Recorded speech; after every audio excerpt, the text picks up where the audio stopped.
Hello student, আশা করি তোমরা সবাই ভালো আছো।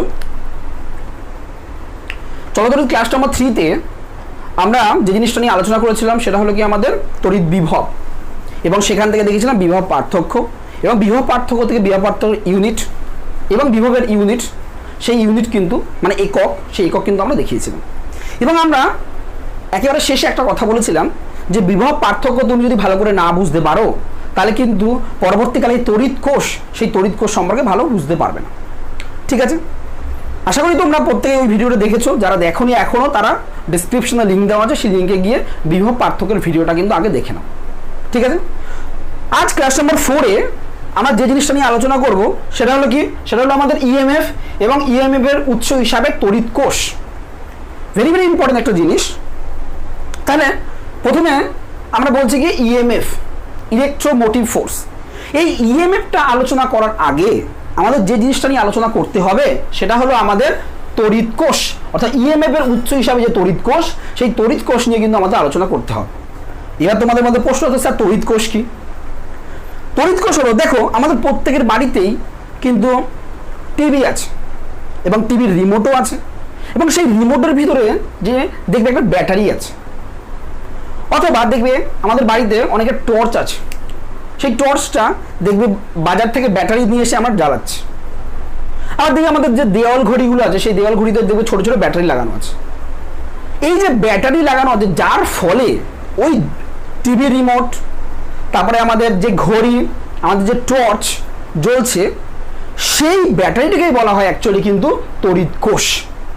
বুঝে গেল? তো অ্যাকচুয়ালি যে কোনো ব্যাটারি হলো কিন্তু একটা তড়িৎ কোষ। অনেকগুলো তড়িৎ কোষ নিয়ে কিন্তু একটা ব্যাটারি তৈরি হয়। আবার এটাও দেখবে যে একটা বড় গ্রামের দিকে দেখা যায়, দেখবে বড় রকমের একটা দেখবে এরকম ব্যাটারি বা ইনভার্টারের মধ্যে এরকম বড় রকমের একটা ব্যাটারি পাওয়া যায়, সেটাও কিন্তু একটা কিন্তু তড়িৎ কোষ। সেখানে অনেকগুলো তড়িৎ কোষ নিয়ে একটা ব্যাটারি তৈরি হয়, অনেকগুলো তড়িৎ কোষ থাকে, সেটাও কিন্তু একটা ব্যাটারি। অর্থাৎ আমরা কিন্তু দেখলাম যে ব্যাটারি থেকে তাহলে আমাদের কিছু পরিমাণ কারেন্ট আমরা পাচ্ছি। তাহলে তোমাদের মধ্যে প্রশ্ন আসতে শুরু করবে, তাহলে ব্যাটারি থেকে যে কারেন্টটা পাচ্ছি আমরা, সেই কারেন্টটা আর আমাদের যে টিভি চলছে, ফ্যান চলছে, সেই কারেন্টটা কি আলাদা? না, আলাদা নয়। দুটো কারেন্টই কিন্তু একই। আমরা সাধারণতভাবে দু ধরনের উৎস থেকে তড়িৎ পেয়ে থাকি। একটা হলো তড়িৎ কোষ, যেটা আমি বললাম ব্যাটারি, আর একটা হলো ডায়নামো। সেই ডায়নামো থেকেই কিন্তু আমরা এই যে বড় যে আমাদের যে রুমে ফ্যান চলছে, পাখা চলছে, ফ্যানের পাখা কি, টিভি চলছে, সমস্ত যে জিনিসগুলো যে চলছে সেই জিনিসগুলো কিন্তু ওই ডায়নামো থেকে পেয়ে থাকি। এবার তোমাদের মধ্যে অনেকে বুঝতে সমস্যা, স্যার দুটো আলাদা নয়, দুটো একই জিনিস। অবশ্যই দুটো একই জিনিস। আমরা এর পরবর্তীকালে পড়বো যে এই যে ব্যাটারি থেকে যেটা পাচ্ছি সেটা অ্যাকচুয়ালি ডিসি কারেন্ট, আর এই যে আমরা যে পাখা চলছে, টিভি চলছে, সমস্ত কিছু সেগুলো হলো এসি কারেন্ট। আমরা পরে আসবো। তাহলে আমরা কি বললাম যে সাধারণতভাবে দু ধরনের উৎস থেকে আমরা তড়িৎ পেয়ে থাকি। আরও উৎস আছে কিন্তু, যেরকম ধরো পরমাণু থেকে, পারমাণবিক চুল্লিতে যেটা হয় অ্যাকচুয়ালি, সেখান থেকেও কিন্তু তুমি তড়িৎ পেয়ে থাকতে পারো। সেখানে যেমন জাপান টাপান এই সমস্ত প্রচুর উন্নতি করে ফেলেছে। ঠিক আছে, আমাদের যে অ্যাকচুয়ালি জলবিদ্যুৎ, তাপবিদ্যুৎ, এই সমস্ত জায়গাগুলো থেকে আমরা বিদ্যুৎ পেয়ে থাকি। ঠিক আছে, দ্যাট ইজ সেখানে কি ওই ডায়নামো। ঠিক আছে, আর আমাদের নর্মাল যে আমরা ছোটো ছোটো ব্যাটারি, সেটা হলো তড়িৎ কোষ। তাহলে সাধারণতভাবে আমরা দুটো জায়গা থেকে তড়িৎ পেয়ে থাকি। একটা হলো আমাদের তড়িৎ কোষ, আর একটা হলো আমাদের বললাম যে ডায়নামো। ঠিক আছে, তাহলে আমরা যদি বলি যে সাধারণতভাবে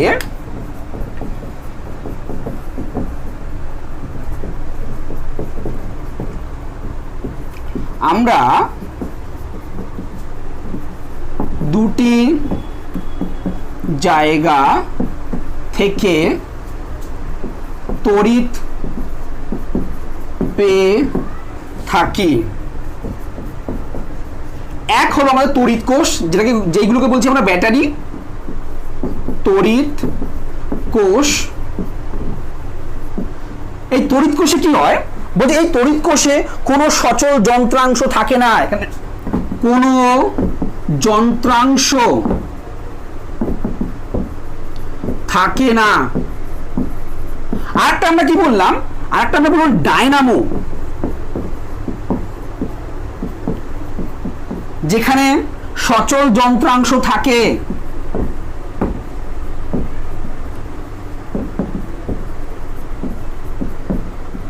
থাকে। এই ডায়নামো নিয়ে কিন্তু আমরা পরবর্তীকালে আলোচনা করব।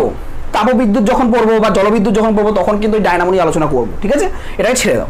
আমাদের আজকে যেটা নিয়ে আলোচনা করবো সেটা হলো আমাদের কি বললাম, তড়িৎ কোষ, তাই না, যেখানে কিন্তু হেড, এটা ভেরি ভেরি ইম্পর্টেন্ট, কোনো যন্ত্রাংশ থাকে না। তাহলে তোমাদের মধ্যে প্রশ্ন হতে পারে স্যার যন্ত্রাংশ যখন থাকছে না তাহলে কিভাবে হচ্ছে তড়িৎ কোষে আমরা তড়িৎটা অর্থাৎ কারেন্টটা কিভাবে পাচ্ছি, তাহলে সেই জিনিসটা নিয়ে কিন্তু আজকে আমরা বলবো যে তড়িৎ কোষ, ঠিক আছে। তাহলে প্রথমেই আমরা বলি যে তড়িৎ কোষ কাকে বলে। তড়িৎ কোষ হলো এমন একটি ব্যবস্থা যেখানে কোনো যন্ত্রাংশের সাহায্য ছাড়াই অন্য কোনো শক্তি তড়িৎ শক্তিতে রূপান্তরিত হয়। এবার তোমাদের মধ্যে প্রশ্ন আসতে শুরু করবে, সব প্রশ্নের উত্তর পেয়ে যাবে, ঠিক আছে। তার তড়িৎ কোষ, প্রথমে যেটা আমরা বলবো তড়িৎ কোষ কাকে বলে, আমরা আজকে যেটা নিয়ে আলোচনা করবো সেটা দ্যাট ইজ তড়িৎ কোষ। তড়িৎ কোষ, তার তড়িৎ কোষ কাকে বলে যেটা আমরা বললাম। তড়িৎ কোষ হলো এমন একটি ব্যবস্থা, তড়িৎ কোষ হলো এমন একটি ব্যবস্থা যেখানে কোনো যন্ত্রাংশের সাহায্য ছাড়া, যেখানে কোনো যন্ত্রাংশের সাহায্য ছাড়া,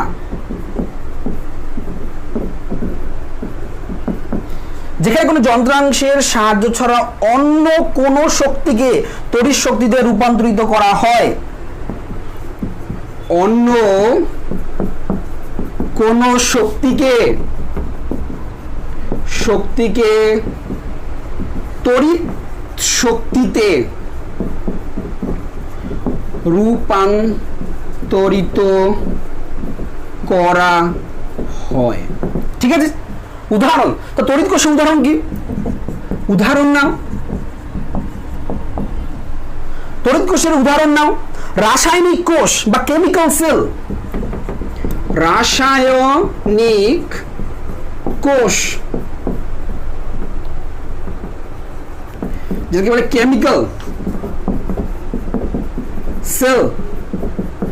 এই রাসায়নিক কোষে কি হয়, রাসায়নিক শক্তি তড়িৎ শক্তিতে রূপান্তরিত হয়। লিখে রাখো, রাসায়নিক কোষে কি হয়, রাসায়নিক শক্তি তড়িৎ শক্তিতে রূপান্তরিত হয়। রাসায়নিক শক্তি তড়িৎ শক্তিতে রূপান্তরিত হয়, ঠিক আছে। আরেকটা কি হতে পারে, আর কি হতে পারে, সৌরকোষ, ঠিক আছে। সৌরকোষ কিন্তু অবশ্যই একটা তড়িৎ কোষ। সৌরকোষ,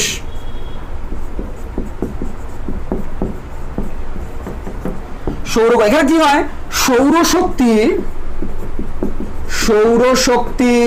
তড়িৎ শক্তিতে রূপান্তরিত হয়,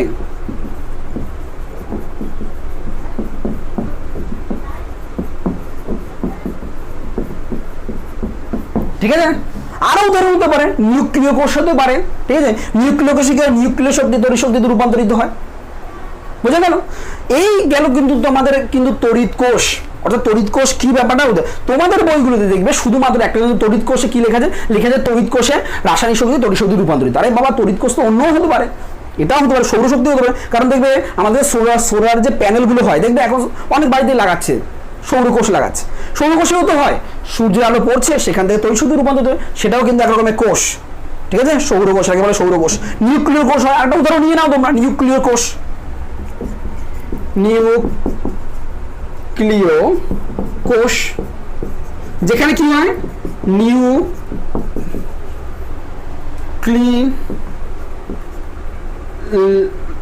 যেখানে কি হয়, যেখানে হয়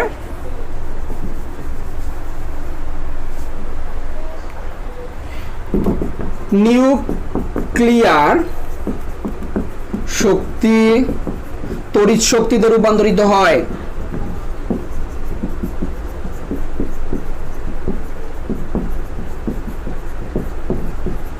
ঠিক আছে। এই গেল কিন্তু তোমাদের মোটামুটি ভাবে যে তড়িৎ কোষ, সেই তড়িৎ কোষ। চলো ঠিক আছে, এটা পজ করো, ঠিক আছে, ওকে, পজ করো, ছাপো।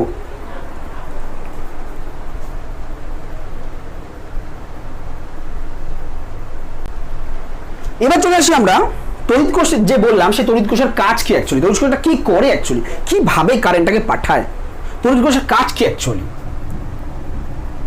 তড়িৎ কোষের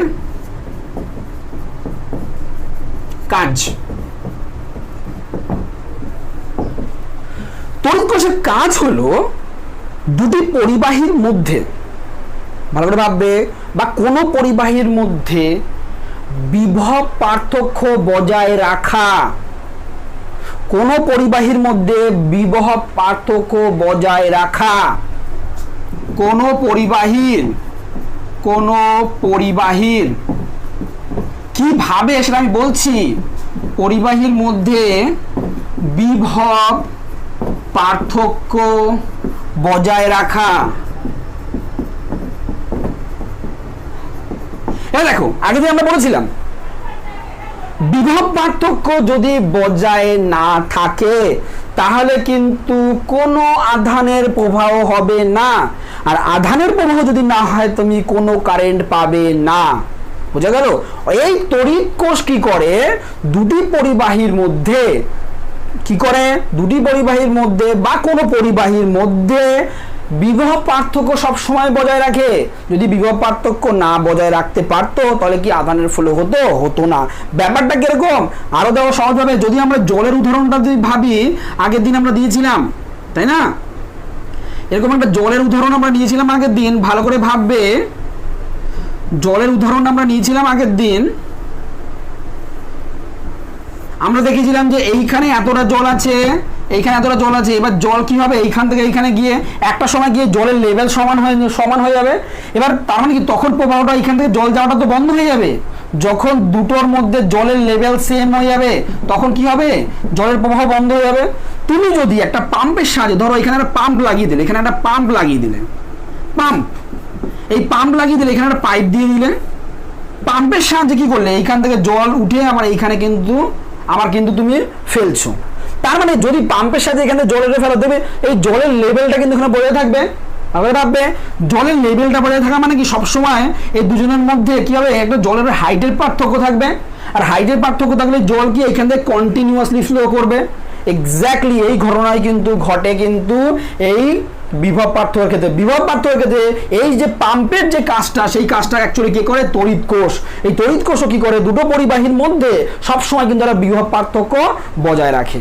বুঝা গেল? ধরো এই একটা পরিবাহী আর এই একটা পরিবাহী আছে, এই দুটো পরিবাহীর মধ্যে তুমি যদি এখানে যুক্ত করে দাও, আমরা আগে দেখেছিলাম এখানে যদি এটা উচ্চ বিভব থাকে নিম্ন বিভব থাকে, তাহলে একটা সময় কি উচ্চ এইখানে চার্জ গিয়ে দুটোর বিভব পার্থক্য সেম হয়ে যাবে।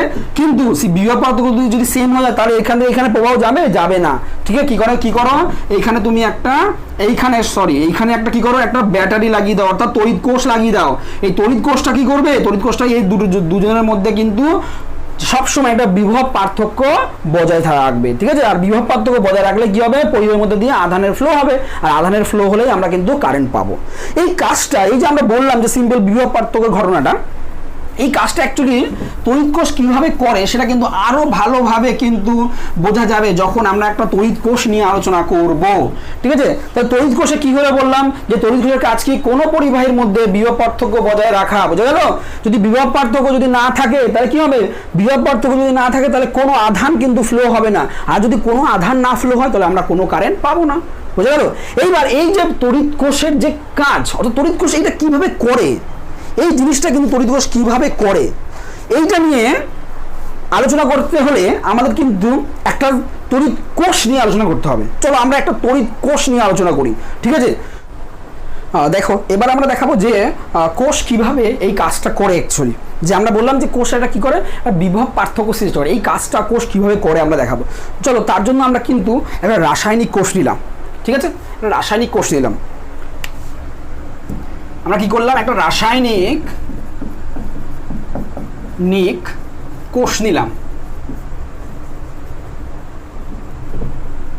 রাসায়নিক কোষে আমরা কি বললাম, রাসায়নিক কোষে আমরা কি বললাম, একটু আগে আমরা বলেছি যে রাসায়নিক শক্তি কি হয়, তড়িৎ শক্তিতে রূপান্তরিত হয়। চলো ঠিক আছে, আমরা একটা রাসায়নিক কোষ নিলাম। ধরো এটা একটা কন্টেনার, দেখবে আগেকার দিনে দেখবে বড় বড় রকম ব্যাটারি বা ইনভার্টারের মধ্যে যে ব্যাটারিগুলো দেখতে পাও, ওই ব্যাটারিগুলো অ্যাকচুয়ালি রাসায়নিক কোষ কিন্তু। ঠিক আছে, এই রাসায়নিক কোষ, এরকম একটা বড় একটা পাত্র থাকে যেখানে দুটো তড়িৎদ্বার থাকে,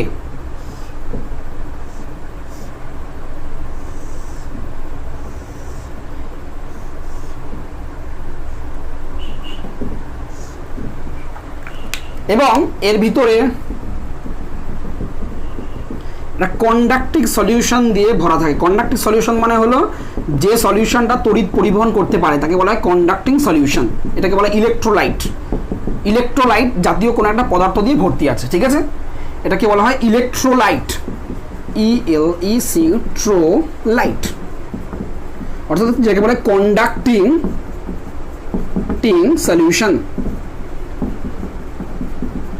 সলিউশন দিয়ে ভরা আছে, ঠিক আছে? এটা হলো ক্যাথোড, এটা হলো আমাদের অ্যানোড।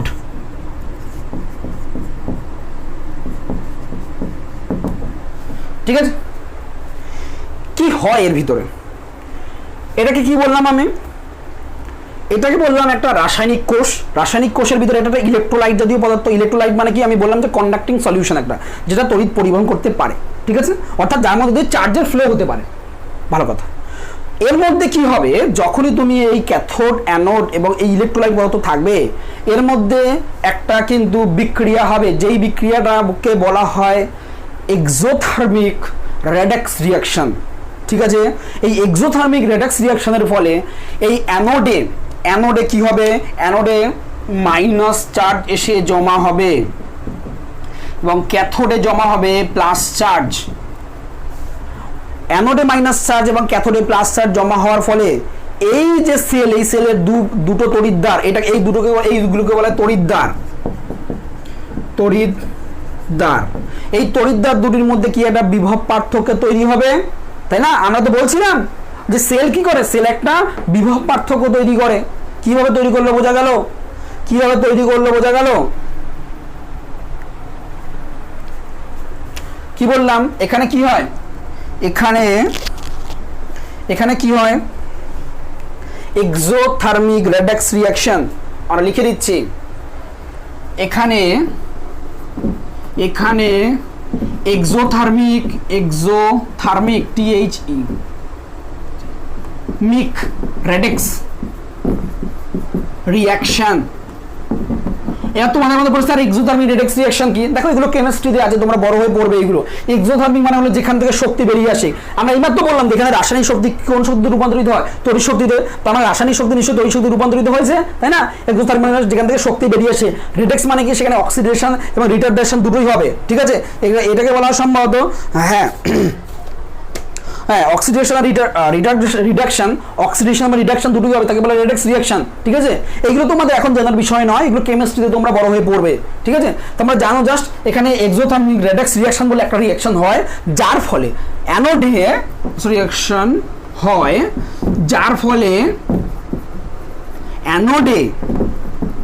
ফলে অ্যানোডে নেগেটিভ চার্জ, অর্থাৎ ঋণাত্মক আধান ও ক্যাথোডে ধনাত্মক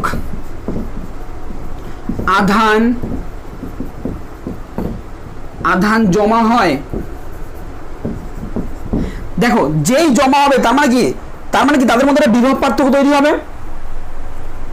ফলে তড়িৎদ্বার দুটির মধ্যে একটি বিভব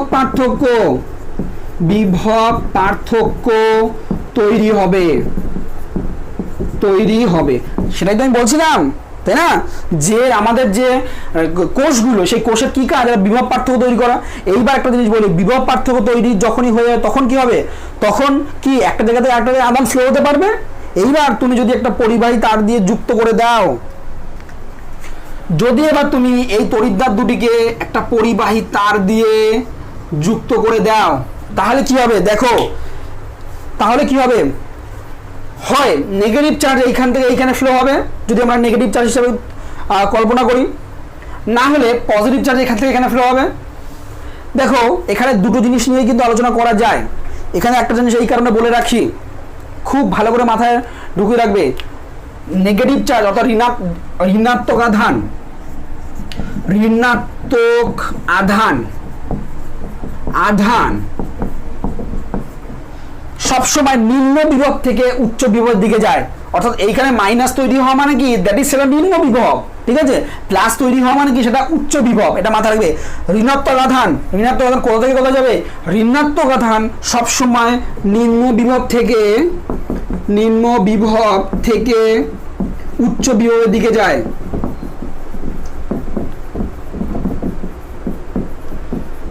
ঠিক আছে। আর ধনাত্মক আধান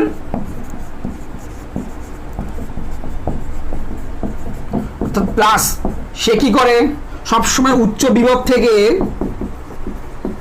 থেকে নিম্ন বিভবের দিকে যায়। বোঝা গেল কি না? ক্লিয়ার তো? এই জায়গাটা ভেরি, যদি আমরা কিন্তু এই ধনাত্মক আধান নিয়ে কিন্তু আলোচনা করব, ঠিক আছে। তাহলে এইখানে দেখো কিছু বইতে কিন্তু ঋণাত্মক আধান নিয়েও আলোচনা করা আছে, ব্যাপারটা কি ঋণাত্মক আধান নিয়ে আলোচনা করলে সেখানে আমরা ইলেকট্রন বলবো, ইলেকট্রনটা আমরা কি হবে, অ্যানোড থেকে ক্যাথোডে যাবে, ঠিক আছে, অর্থাৎ এই রাস্তায় যাবে। এবার আমরা একটা মাথায় রাখবে তোমরা, যে ইলেকট্রন যে দিকে যায়, ঠিক আছে, কারেন্টটা তার বিপরীত দিকে হয়। এই কারণে আমরা পজিটিভ মানে ধনাত্মক আধান নিয়ে আলোচনা করবো, অর্থাৎ ধনাত্মক আধান যেদিক থেকে যেদিকে যাচ্ছে সেটা অ্যাকচুয়ালি কারেন্টের দিক, ঠিক আছে। ধনাত্মক আধান যেদিক থেকে যেদিকে যাবে সেটা হলো অ্যাকচুয়ালি কারেন্টের দিক, তাই আমরা ধনাত্মক আধান নিয়ে আলোচনা করবো। এবার দেখো এই সেলের মধ্যে কি ঘটনা ঘটবে। দেখো যখন তুমি সেলের সাথে কোনো এই বর্তনী যুক্ত করছো না, তখন দু প্রান্তের মধ্যে বিভব পার্থক্য অর্থাৎ কোনো কারেন্ট তুমি পাওনি। দ্যাট ইজ, এর মানে কি অ্যাকচুয়ালি, এর মানে হলো তুমি বাজার থেকে একটা ব্যাটারি কিনে নিয়ে এসছো, ওটা নর্মাল অবস্থায় আছে, তার মানে তার মধ্যে কোনো কারেন্ট ফ্লো হচ্ছে না। কিন্তু যখনই ব্যাটারি দু প্রান্তে তুমি একটা বর্তনী দিয়ে যুক্ত একটা লাইট লাগাবে, তখনই লাইটটা জ্বলবে, তখন কিন্তু কারেন্ট ফ্লো হবে। দ্যাট ইজ এখানেও কিন্তু তাই। এখানে যখন পর্যন্ত এটা যুক্ত করনি তখন কিন্তু দু প্রান্তের মধ্যে বিভব পার্থক্য ছিল। ওই ব্যাটারিটা তুমি বাজার থেকে যখন কিনে আনো, ব্যাটারির গায়ে লেখা আছে দেখবে 1.5, ওই পেন্সিল ব্যাটারিতে লেখা আছে দেখবে 1.5 ভোল্ট, তার মানে তাদের মধ্যে বিভব পার্থক্য হলো 1.5 ভোল্ট, ঠিক আছে।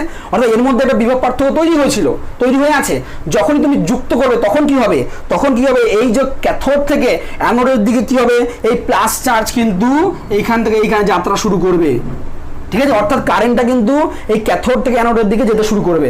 এইবার কি হবে, এই যে প্লাস চার্জ কি হয়, প্লাস চার্জ সবসময় একটা ব্যাগ নিয়ে যায়, এটা মাথায় রাখবে, ঠিক আছে। ব্যাগ নিয়ে যায়, বা ইলেকট্রন দিয়ে যদি বলতাম, ইলেকট্রন একটা ব্যাগ নিয়ে যায়। কি হয়, ও এইখান থেকে এইখানে গেল, যাচ্ছে ও এইখানে এই যে জায়গাটা আমরা দিয়েছি, এই জায়গাটা মেবি লাইট হতে পারে অথবা ফ্যান হতে পারে, যা খুশি হতে পারে, ঠিক আছে। কোনো একটা ব্যাটারির সাথে কোনো কিছু যুক্ত করলে, ধরো লাইট যুক্ত করেছো, কি হবে, এইখান থেকে যখন কারেন্টটা যেতে শুরু করলো এখানে কিন্তু লাইটটা জ্বলবে, লাইটটা জ্বলা মানে তার এনার্জি শেষ। এবার ও এখানে বিনা এনার্জি নিয়ে এখানে আসলো। এইবার কি হবে ঘটনাটা, অর্থাৎ কোনো একটা প্লাস চার্জ এইখানে আসলো, যখনই প্লাস চার্জটা এইখানে আসলো, এইখানে কিন্তু ওর যাত্রাপথ শেষ হয়ে যাওয়ার কথা ছিল। কিন্তু এরকম যদি হতো তাহলে কিন্তু আমরা কোনোদিন এখানে কারেন্ট পেতাম না। এইবার দেখো এই যে প্লাস চার্জ, এই প্লাস চার্জটাকে এইখান থেকে এইখানে যেতে হবে। দেখো কিন্তু এইখানে তো প্লাস বসে আছে, প্লাসকে কি করে পরস্পর বিকর্ষণ করবে, তারা নিশ্চয়ই এইখানে যাওয়ার কোনোদিন কথা ছিল না। কিন্তু এই এইখানে প্লাস চার্জ না গেলে তাহলে কিন্তু এই কারেন্টের কিন্তু প্রবাহটা কখনোই হবে না। তাহলে এই কাজটা কে করছে, তাহলে এইখান থেকে যদি এই প্লাস চার্জটা এইখানে যেতে হবে, কিন্তু এই আমার বাধা দেবে, তাহলে এইখান থেকে এইখানে নিয়ে যাওয়ার জন্য নিশ্চয়ই এই কাজটাকে এই একজন করছে। সেই কাজটা করছে অ্যাকচুয়ালি ব্যাটারির ইএমএফ অর্থাৎ ইলেকট্রোমোটিভ ফোর্স। বোঝা গেল ব্যাপারটা, যে ইএমএফ বা ইলেকট্রোমোটিভ ফোর্স কি করছে, এই যে চার্জটা, এই আধানটা, সেই আধানটাকে কিন্তু ও এইখান থেকে এইখানে নিয়ে যাচ্ছে। তার মানে একটা জিনিস বুঝতে পারছো, যে এইখানে প্লাস কি করে পরস্পরকে বিকর্ষণ করবে, তার মানে এই বিকর্ষণ বলের থেকে এই ইএমএফ এর মানটা নিশ্চয়ই অনেক বেশি, তার ফলে ও এইখান থেকে এইখানে নিয়ে যাচ্ছে। এই যে বলটা, সেই বলটাকে বলা হয়, অর্থাৎ যে বলটা এইখান থেকে আধানটাকে এইখানে নিয়ে যায়, সেই বলটাকে বলা হয় ব্যাটারির ইএমএফ। বোঝা গেল ব্যাপারটা, যে ইএমএফ কি, আমি সংজ্ঞায় আসছি ইএমএফ কি, তো বোঝা গেল কি না ইএমএফ কি। তার মানে আমরা বলতে পারি যে কোনো একটা ইএমএফ কাকে বলে, আমরা বলতে পারি যে কোনো একটা ধনাত্মক আধানকে ব্যাটারির নেগেটিভ মেরু থেকে পজিটিভ মেরু নিয়ে যেতে যে পরিমাণ কার্য করতে হয়, সেই কার্যকে বলা হয় ওই ব্যাটারির ইএমএফ। ক্লিয়ার তো ব্যাপারটা, ইএমএফ যে ইএমএফ ঘটনাটা কি, অ্যাকচুয়ালি কি এই প্লাস চার্জটা এখানে গিয়ে শেষ হয়ে যাওয়ার কথা ছিল, কারণ এই প্লাস আর এই প্লাস পরস্পর বিকর্ষণ করবে। কিন্তু ব্যাটারির এমন একটা শক্তি আছে যার জন্য এই প্লাস চার্জটাকে গিয়ে আবার এইখানে নিয়ে আসে। এই কাজটা কে করে? এই কাজটা করা হলো ব্যাটারির ইএমএফ। বোঝা গেল? তাহলে এই হলো ব্যাটারির ইএমএফ। তাহলে ইএমএফ কাকে বলে বোঝা গেল? চলো তাহলে ইএমএফ কাকে বলে আমরা কিন্তু এই জিনিসটা কিন্তু বলি, ঠিক আছে? এই ঘটনাটা ক্লিয়ার অ্যাকচুয়ালি, আশা করি ঘটনাটা ক্লিয়ার। দেখো আমাদের যে প্রচলিত ব্যাটারি, সেই ব্যাটারিটা আমি একবার ছোট করে বলে দেবো। আগে এই ঘটনাটা বুঝতে পেরেছো? আশা করি বুঝতে পেরেছো। চলো ঠিক আছে। যদি আমরা ঋণাত্মক নিয়ে বলতাম, ঋণাত্মক নিয়ে বলবো এইখান থেকে এইখানে যেত, ছেড়ে নিই, আমরা একটা নিয়ে বুঝি তো বুঝতে সুবিধা হবে। ধনাত্মক আদান ক্যাথোড থেকে অ্যানোডের দিকে গেল, এইখানেও যাত্রাপথ শেষ হয়ে যাওয়ার কথা ছিল, কিন্তু কি হলো ওর এইখান থেকে এইখানে কিন্তু এমন একটা বল, মানে শক্তি বলবো আমি, সেই শক্তিটা ও এইখান থেকে এইখানে নিয়েছে, যেই শক্তিটাকে বলা হয় অ্যাকচুয়ালি ব্যাটারির ইএমএফ। চলো দেখা যাক, এইবার আমরা আসি কোষ কিভাবে কাজ করে। বোঝা গেল ব্যাপারটা? আশা করি বুঝতে পেরেছো। এইবার চলে আসি আমি যে তড়িৎ বর্তনী আমরা বলি। তড়িৎ বর্তনী জিনিসটা কি অ্যাকচুয়ালি? তড়িৎ বর্তনী, দেখো তার আগে আমাদের একটা জিনিস বলে রাখা ভালো তড়িৎ বর্তনীর আগে। এই যে আমরা ব্যাটারি বললাম তোমাদের, সেই ব্যাটারিটার একটা সিম্বল আছে, ব্যাটারিটাকে প্রকাশ করা হয় কোনভাবে, ঠিক আছে? ব্যাটারির একটা সিম্বল আছে, সম্ভবত ওটাকে তড়িৎ কোষের একটা চিহ্ন আছে, এটা জেনে রাখো। তড়িৎ কোষের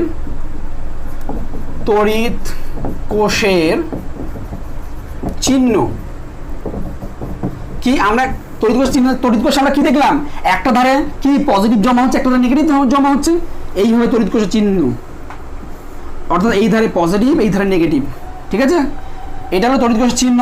এই যে বড় প্রান্ত, সেই প্রান্তে পজিটিভ, কারেন্টের ডাইরেকশন সবসময় বড় প্রান্ত থেকে বেরিয়ে যায়, ঠিক আছে? আমরা দেখছিলাম, আমরা কি বললাম, প্লাস চার্জের যে দিক, সেই দিকটা হচ্ছে কারেন্টের দিক, ঠিক আছে? বোঝা গেল? তড়িৎ কোষের চিহ্ন। এটা যেটা তড়িৎ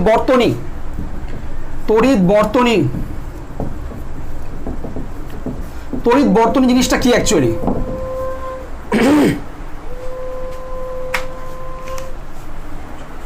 আমরা একমাত্র দেখলাম যে কোনো একটা তড়িৎ কোষকে যদি একটা পরিবাহী তার দিয়ে যুক্ত করি, ধরো একটা তড়িৎ কোষ, আমরা একটু আগে দেখালাম তড়িৎ কোষে যুক্ত করা পরিবাহী তার দিয়ে। এইবার আমরা ওই বড় কোষ থাকবো না, আমরা এই সিম্বল রাখবো তার, ঠিক আছে?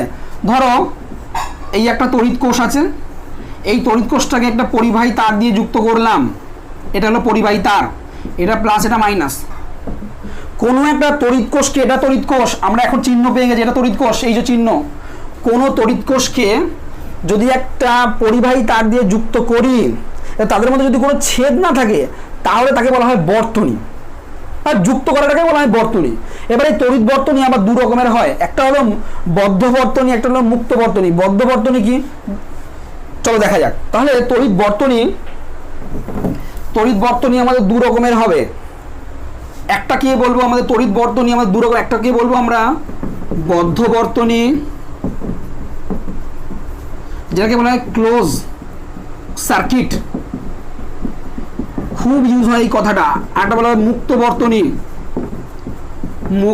বর্তনী, ওপেন সার্কিট, ঠিক আছে? তাহলে বদ্ধ বর্তনী কি? বদ্ধ বর্তনী বা আমাদের কি বললাম ক্লোজ সার্কিট কাকে বলে? কোন তড়িৎ কোষ, কি বললাম আমরা যে বদ্ধ বর্তনী, কোন তড়িৎ কোষকে একটি পরিবাহী তার দিয়ে যুক্ত করলে, কোন তড়িৎ কোষকে একটি পরিবাহী তার দিয়ে যুক্ত করলে, অর্থাৎ পথটিতে কোনো ছেদ না থাকলে যুক্ত করলে, অর্থাৎ পথটিতে কোনো ছেদ না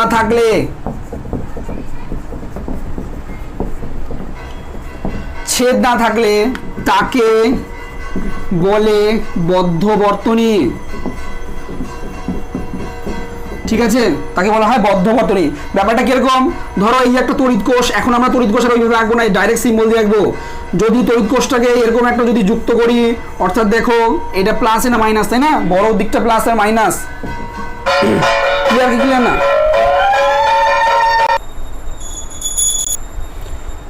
তো বোঝা গেল আমাদের যে বদ্ধ বর্তনী, যেটা বলছেন বদ্ধ বর্তনী এরকম হবে, মানে মাঝখানে কোনো রকম কোনো ছেদ থাকবে না। একটা জিনিস তোমরা ভীষণভাবে মাথায় রাখো যে বদ্ধ বর্তনীর মধ্যে কিন্তু তড়িৎ প্রবাহ পাওয়া যাবে, তড়িৎ প্রবাহ পাওয়া যায়, ঠিক আছে? এখানে হ্যাশট্যাগ দিয়ে লিখে রাখো, বদ্ধ বর্তনীতে তড়িৎ প্রবাহ পাওয়া যায়, হ্যাশট্যাগ দিয়ে লিখে রাখো, বদ্ধ বর্তনীতে তড়িৎ প্রবাহ পাওয়া যায়, ঠিক আছে? এই গেল বদ্ধ বর্তনী। এবার চলে আসো মুক্ত বর্তনী। বদ্ধ বর্তনী গেল, এবার চলে আসো মুক্ত বর্তনী। ক্লিয়ার? চলো এবার মুক্ত বর্তনী। মুক্ত বর্তনী কি বলছে? মুক্ত বর্তনী কি, যেটাকে বলে ওপেন সার্কিট। ভীষণভাবে লাগবে কারেন্ট পড়তে গিয়ে এই বদ্ধ বর্তনী এবং মুক্ত বর্তনী ভীষণভাবে লাগবে, কিন্তু বলে রাখছি কোনো তড়িৎ কোষকে কোনো পরিবাহী তার দিয়ে যুক্ত না করলে, কোনো তড়িৎ কোষকে কোনো পরিবাহী তার দিয়ে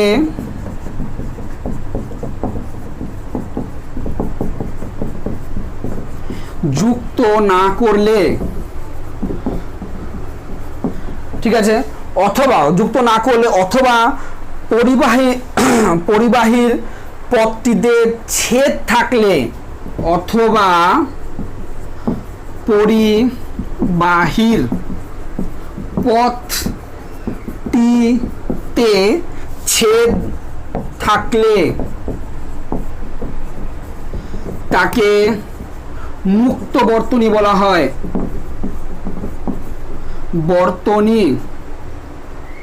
মুক্ত বর্তনী বলা হয়, ঠিক আছে? একটা জিনিস মাথায় রাখো, মুক্ত বর্তনীতে কোনো তড়িৎ প্রবাহ পাওয়া যায় না। হ্যাশট্যাগ দিয়ে লিখে রাখো, মুক্ত বর্তনীতে কোনো তড়িৎ প্রবাহ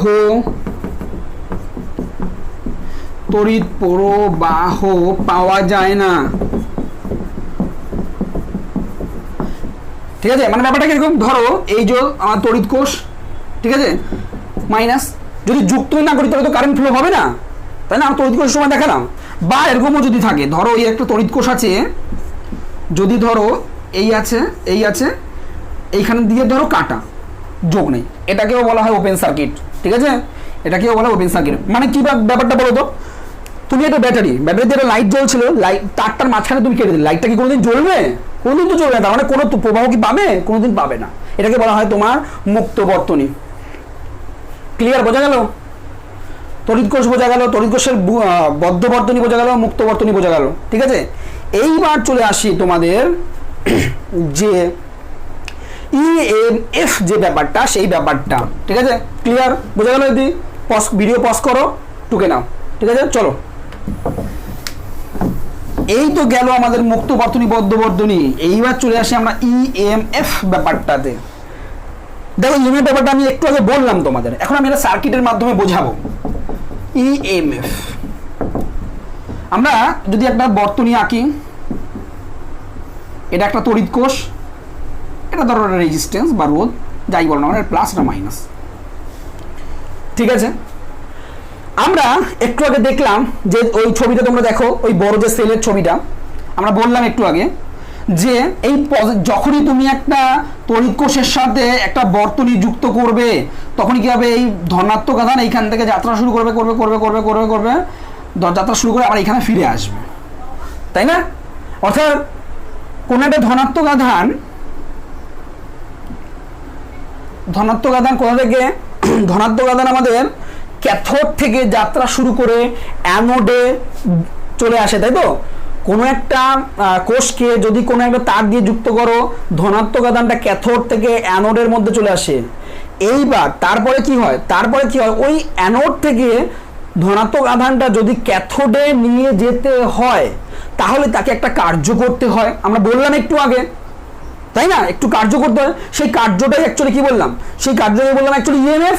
যে কার্যটা কি করে অ্যাকচুয়ালি ইএমএফ করে, সেইখান থেকে কিন্তু আমরা ইএমএফ এর সংজ্ঞা দিতে পারি। বোঝা গেল?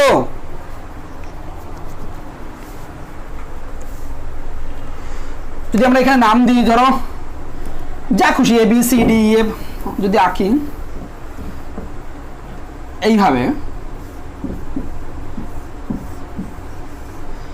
এ B C D E F, কোন তড়িৎ কোষকে, ভালো করে ভাববে, তড়িৎ কোষকে পরিবাহী তার দিয়ে যুক্ত করলে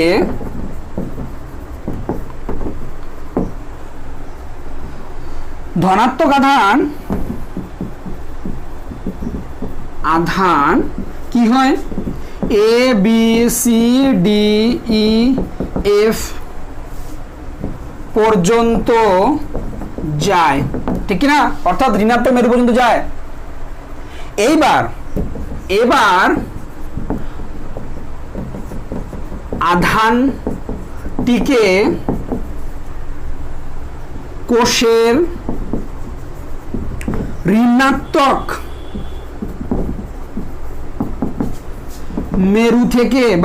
মেরু থেকে ধনাত্মক মেরুতে নিয়ে যেতে হলে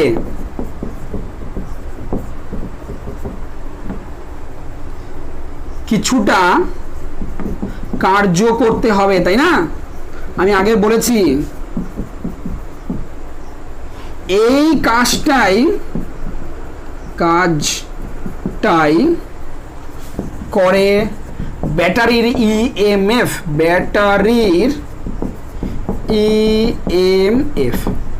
তাই না? যদি আমি সংজ্ঞা দিই তাহলে সংজ্ঞা খুব সহজে দিতে পারবে। এখানে সংজ্ঞাটা খুব সহজে, কোষের ভিতরে ঋণাত্মক মেরু থেকে ধনাত্মক মেরুকে কোনো একটা একক ধনাত্মক আধানকে নিয়ে যেতে যে পরিমাণ কার্য করতে হয়, ঠিক আছে, তাই হলো কোষের ইএমএফ বা তড়িৎচালক বল। বোঝা গেল? যদি আমরা সংজ্ঞা দিই এখান থেকে, দেখো সংজ্ঞা দিতে পারি আমরা,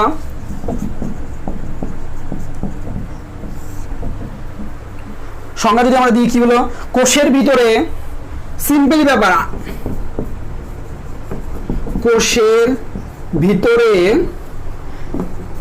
ঋণাত্মক মেরু থেকে ধনাত্মক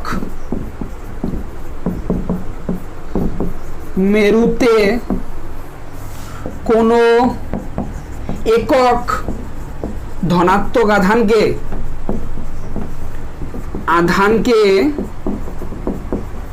নিয়ে যেতে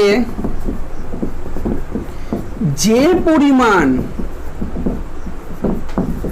কার্য করতে হয়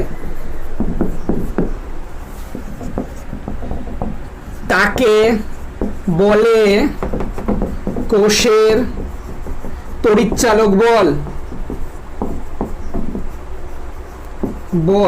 বা ইএমএফ। বোঝা গেল? তড়িৎচালক বল বা ইএমএফ। আশা করি বুঝতে পেরেছো। এটাকে পজ করো, পজ করে এটাকে ছাপো।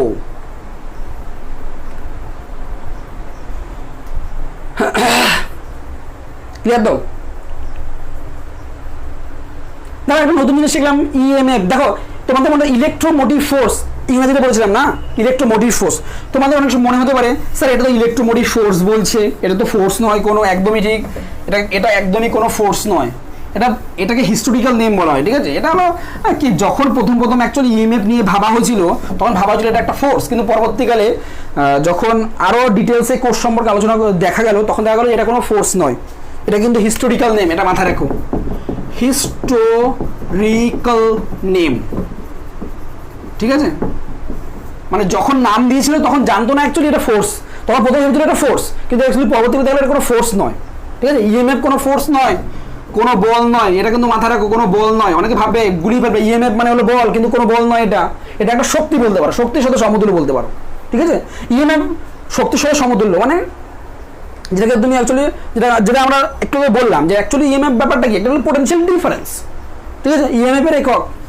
এবার চলে আসি আমরা ইএমএফ এর একক, মানে ব্যাপারটা অনেক সময় এরকম ভাবে ভাববে, ধরো কারো নাম রেখেছে রাম, কিন্তু সে কাজ করছে রাবণের মতো, তাহলে কি হবে ব্যাপারটা? কিন্তু যখন যে নাম দিয়েছিল তখন তো তার নামটা রাম দিয়েছিল, কিন্তু ব্যাপারটা কাজ করছে রাবণের মতো, বুঝতে পেরেছো? তাহলে তার নামের সার্থকতা নেই কোনো।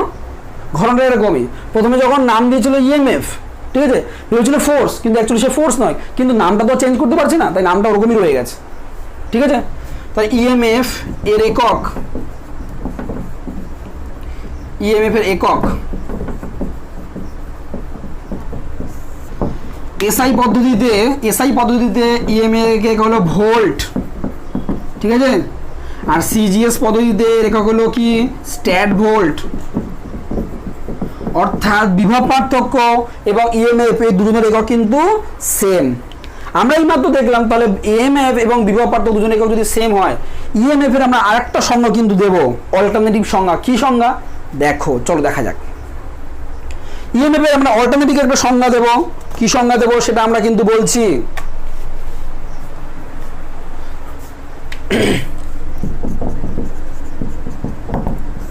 মুক্ত অবস্থায়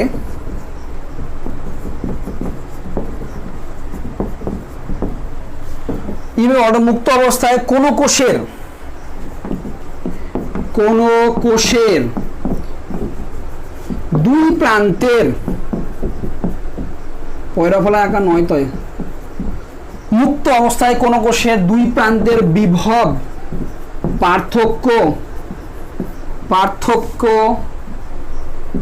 পার্থক্যকে বলে কোষের ইএমএফ। ঠিক আছে, মুক্ত অবস্থায় কেন বলছি কথাটা?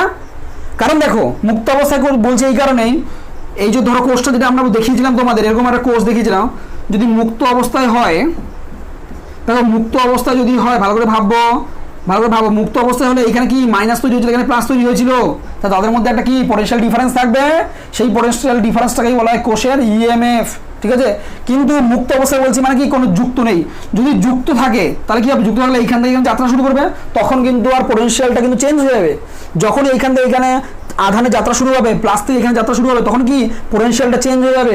পোটেনশিয়াল চেঞ্জ হয়ে যাওয়া মানে কি আমরা কিন্তু আর সঠিকভাবে ইএমএফটা বলতে পারবো না। তাহলে আমরা কি অল্টারনেটিভ সংজ্ঞা এখান থেকে দিতে পারি যে মুক্ত অবস্থায় মানে কোনো পরিবাহিতার দিয়ে যুক্ত থাকবে না দুটো ইলেকট্রোডের মধ্যে, ঠিক আছে, তড়িৎদ্বার দুটোর মধ্যে কোনো পরিবাহিতার দিয়ে যুক্ত থাকবে না। অর্থাৎ মুক্ত অবস্থায় কোনো কোষের দুই প্রান্তের, অর্থাৎ এই একটা প্রান্ত দুই প্রান্তের বিভব পার্থক্য বলে কোষের ইএমএফ বা ইলেকট্রোমোটিভ ফোর্স। বুঝতে পারো, এটা একটা অল্টারনেটিভ সংজ্ঞা ইএমএফ এর। একটা কোশ্চেন তোমাদের একটু বলে রাখা ভালো, এটা অনেক সময় পরীক্ষায় দেয়, বলছে যে কোনো কোষের ইএমএফ 1 ভোল্ট বলতে কি বোঝো, এই জিনিসটা একটু কিন্তু তোমাদের পড়তে হবে। দেখো, ইএমএফ পড়ার সময় আমরা একটা জিনিস দেখলাম, ইএমএফ কাকে বলে আমরা দেখলাম যে কোনো একটা ধনাত্মক আধানকে নেগেটিভ কোনো কোষের ঋণাত্মক মেরু থেকে ধনাত্মক মেরুতে আনতে যে পরিমাণ কার্য করতে হয়, সেখান থেকেই কিন্তু এইটা দেওয়া যায়। ঠিক আছে, তাহলে এটা কীভাবে দিই আমরা দেখো। কোনো কোষের ইএমএফ 1 ভোল্ট বলতে কি বোঝো, বলছে কোনো কোষের ইএমএফ 1 ভোল্ট বলতে বুঝি 1 কুলম ধনাত্মক আধানকে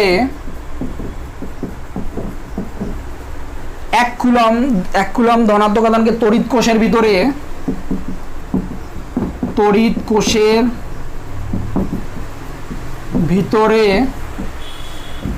ঋণাত্মক মেরু থেকে ধনাত্মক মেরুতে আনতে 1 জুল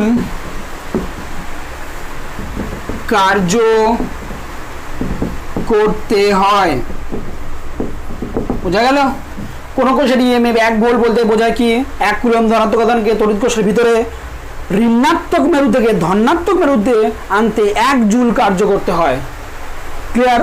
আশা করি ইএমএফ। এবার আমরা যে তোমরা তোমরা তো মনে হয় স্যার কি ব্যাটারি দিচ্ছেন, আমরা তো এই ব্যাটারি দেখিনি, আমাদের যে ঘড়ি দেশে ছোটো ছোটো পেন্সিল ব্যাটারি, ডিউরোসেলের ব্যাটারি দেখি, রিমোটের ছোটো ছোটো ব্যাটারি দেখি, সেই ব্যাটারিতে কী থাকে স্যার এটা একটু বলুন, তোমাদের মনে হতে পারে।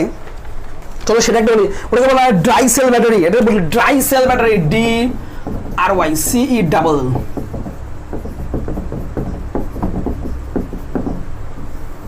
আমাদের যে ব্যাটারিগুলো আমরা ইউজ করি, যে ছোটো ছোটো ব্যাটারিগুলো রিমোটের, সেটাকে বলা হয় ড্রাই সেল ব্যাটারি।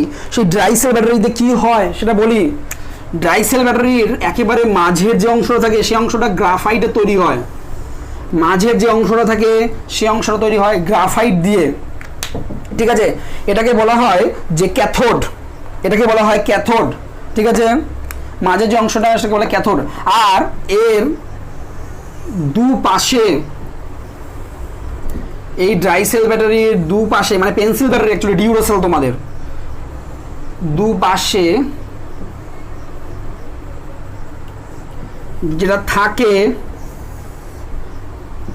দুপাশে যেটা থাকে এইটা হলো, এইখানে যেটা থাকে সেটা হলো, এইটাকে কি বললাম আমরা, এটাকে বললাম আমরা ক্যাথোড, তাই তো, ক্যাথোড।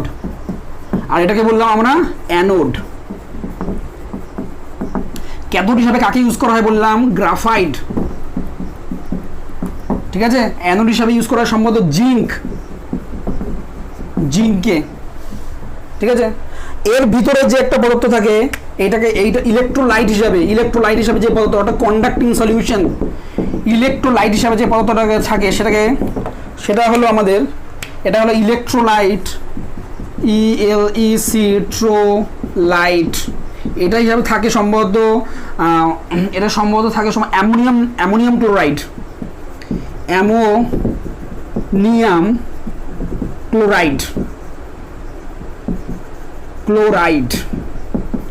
ঠিক আছে। অ্যামোনিয়াম ইলেকট্রোলাইট হিসাবে অ্যামোনিয়াম ক্লোরাইড থাকে, ঠিক আছে। ইলেকট্রোলাইট হিসাবে অ্যামোনিয়াম ক্লোরাইড থাকে। এরকম ভাবে দেখবে আমরা ব্যাটারিটা থাকে না, এটা পজিটিভ, এটা নেগেটিভ। এইবার এই ব্যাটারির মধ্যে কি হয়, ব্যাটারির মধ্যে ওই একই জিনিস হয়, কি হবে, এই দুটোর মধ্যে একটা রিয়াকশান চলে। এই যে রিয়াকশান, এই যে এটা কি ক্যাথোড, এটা অ্যানোড, এটা ইলেকট্রোলাইট। আগের সেলটার মতো এই দুটোর মধ্যে একটা কি এক্সোথার্মিক রেডক্স রিয়াকশন হবে, যার ফলে কি হবে, এক্সোথার্মিক রেডক্স রিয়াকশন যখন করবে, ক্যাথোডে কি জমা হবে, ক্যাথোডে প্লাস জমা হবে, ঠিক আছে, প্লাস জমা হবে। অ্যানোডে কি জমা হবে, অ্যানোডে মাইনাস জমা হবে। ব্যাটারি দেখবে একেবারে যে নিচের যে প্রান্তরা সমান থাকে, যেই প্রান্তটা নেগেটিভ, আর উপরের যে প্রান্তটা উঁচু থাকে সেটাকে পজিটিভ। তাহলে বোঝা গেল ব্যাপারটা, এখানে কিন্তু তোমার প্লাস জমা, এখানে মাইনাস জমা হবে, ঠিক আছে। তাহলে তাদের মধ্যে একটা বিভব পার্থক্য তৈরি হবে। হলো, এইবার তুমি কি করবে, তুমি এই ব্যাটারিতে যদি ঘড়ি চালাতে বা লাইট জ্বালাতে যাও, তা কি করবে, তুমি একটা বর্তনী তৈরি করবে। এখানে একটা কানেকশন করলে, এইখানে একটা ঘুচু লাইট, এখানে একটা কানেকশন করলে, ঠিক আছে। এটা কি, এটা হলো লাইট। যখনই তুমি কানেকশন করবে কি হবে, কারেন্টটা কোন হয়, প্লাস থেকে মাইনাসের দিকে যাবে, তাই না, পড়েছি। তার মানে একটা কি প্লাসটা এইখান থেকে যাবে। আমি কি বললাম, যখনই কোনো একটা কারেন্ট যায় তার একটা ব্যাগ নিয়ে যায়, অর্থাৎ এইখান থেকে সে এনার্জি সংগ্রহ করেছে। এই যে শোনে যুগ করতে হতে এখানে গেল, এটাকে এনার্জিটা খরচ করলো, ওটা লাইট জ্বালালো, আবার এখান থেকে আসলো, আবার আসলো, যেই আসলো আবার এখানে এনার্জি সংগ্রহ করলে এখানে গেল, সংগ্রহ আবার গেল, আবার লাইট জ্বালালো, আবার আসলো, আবার গেল, লাইট জ্বালানো, আবার আসলো। এই পদ্ধতিতে ক্রমশ চলতে। এইবার তোমাদের এটা কি অনন্তকাল ধরে চলবে? না, একদমই নয়, অনন্তকাল ধরে কোনোদিনই চলবে না। কারণ এই ভিতরে যে মেটেরিয়ালটা থাকে, অর্থাৎ এই যে ধরো ইলেকট্রোলাইট হিসাবে যে অ্যামোনিয়াম, যেটা ক্লোরাইড বললাম, অ্যামোনিয়াম ক্লোরাইড বা এই যে জিঙ্ক, এই জিনিসটা কিন্তু কিছুদিন আস্তে আস্তে যাওয়ার পরে এই এক্সোথার্মিক রেডক্স রিঅ্যাকশনের মাধ্যমে এ কিন্তু আর বিভব পার্থক্য সৃষ্টি করতে পারে না কিছুদিন পর। এর জন্য প্রায় 1 মাস 2 মাস পর দেখবে এই ব্যাটারিটার কার্যক্ষমতা নষ্ট হয়ে যায়, তখন বাবা এটাকে ফেলে দাও। তার মানে কি, তখন আর কি হবে, এই চার্জটাকে, এই যে প্লাস চার্জ ধরো এখান থেকে আসলো, তো এই প্লাস চার্জকে আর এইখানে পাঠাতে পারবে না, আস্তে আস্তে তারা কি প্লাস চার্জ এখানে থেকে যাবে, এইখানে জমা হতে থাকবে, এখানে আর যেতে পারবে না। যখনই যেতে পারবে না তখন কি ব্যাটারি, তার মানে কি যেতে পারবে না, কি ব্যাটারি আর ইএমএফ নেই। আমরা তো তাই বলছিলাম যে ব্যাটারি ইএমএফ কি করে, অ্যাকচুয়ালি ইএমএফ করে কি, এইখানে যে চার্জটা আসলো, অর্থাৎ এইখানে ধর প্লাস চার্জটা বেরোলো, প্লাস চার্জটা এইখান থেকে বেরোলো, যাচ্ছে, এখানে শক্তি খরচ করে ফেললো, মানে তারপরে কি ওইখান থেকে ও আস্তে আস্তে আস্তে আস্তে আস্তে আস্তে আস্তে আস্তে শক্তি নেই এখানে পৌঁছালো। যেই এখানে ব্যাটারির ইএমএফ করে, ইএমএফ এর কাজ কি ওর মধ্যে শক্তি ভরে দেওয়া। ইএমএফ কি করতো, যে শক্তি ভরে দিত ও এখানে চলে যেত। আমার প্লাস চার্জে গেল এরকম ক্রমাগত প্রসেস চলতো বলে কি এখানে আমার লাইটটা জ্বলতো। কিছুদিন পরে দেখবেন লাইটটা আস্তে আস্তে আস্তে আস্তে কমতে শুরু করলো। তার মানে কি ব্যাটারির ইএমএফ আস্তে আস্তে আস্তে আস্তে কমে আসছে, অর্থাৎ ব্যাটারি আর এইখান থেকে প্লাস চার্জটাকে এখানে পাঠাতে পারছে না, অর্থাৎ ব্যাটারির ইএমএফ কমে গেছে। বোঝা গেল ব্যাপারটা? আশা করি তোমাদের ইএমএফ সম্পর্কে একেবারে ক্লিয়ার। ইএমএফ এর আমি দুটো সংজ্ঞা বলেছি, একটা কি, একটা বলেছি যে কোনো একটা ধনাত্মক আধানকে ব্যাটারির ঋণাত্মক মেরু থেকে ধনাত্মক মেরুতে নিয়ে যেতে যে পরিমাণ কার্য করতে হয় সেই কার্যগুলো অ্যাকচুয়ালি ব্যাটারির ইএমএফ। আর একটা কি বলেছি, যদি কি বর্তনী থাকে, মুক্ত বর্তনী থাকে, মুক্ত বর্তনী যদি থাকে তাহলে এই দুই তাদের ক্যাথোড এবং অ্যানোডের মধ্যে যে বিভব পার্থক্য, সেই বিভব পার্থক্যকেও আমার ব্যাটারির ইএমএফ বলা হয়। বোঝা গেল? ক্লিয়ার? আশা করি ব্যাটারি সম্পর্কে যাবতীয় একেবারে সব জিনিস এবং ইএমএফ সম্পর্কে সমস্ত জিনিস একদম ঝকঝকে ক্লিয়ার হয়ে যাবে। ঠিক আছে? এরপরেও যদি কেউ না বুঝতে পারো আমাকে অবশ্যই বলবে। আশা করি তোমরা ইএমএফ বুঝতে পারবে, ইলেকট্রোমোটিভ ফোর্স, কোনো অসুবিধা হওয়ার কোনো কথা নয়। এবং তোমরা ব্যাটারিতে কীভাবে কাজ করে সেটাও একটা আইডিয়া করতে পারবে। ঠিক আছে? তাহলে নেক্সট দিন আমাদের অন্য একটা কিছু নিয়ে দেখা হবে। ঠিক আছে? ততক্ষণের জন্য টাটা।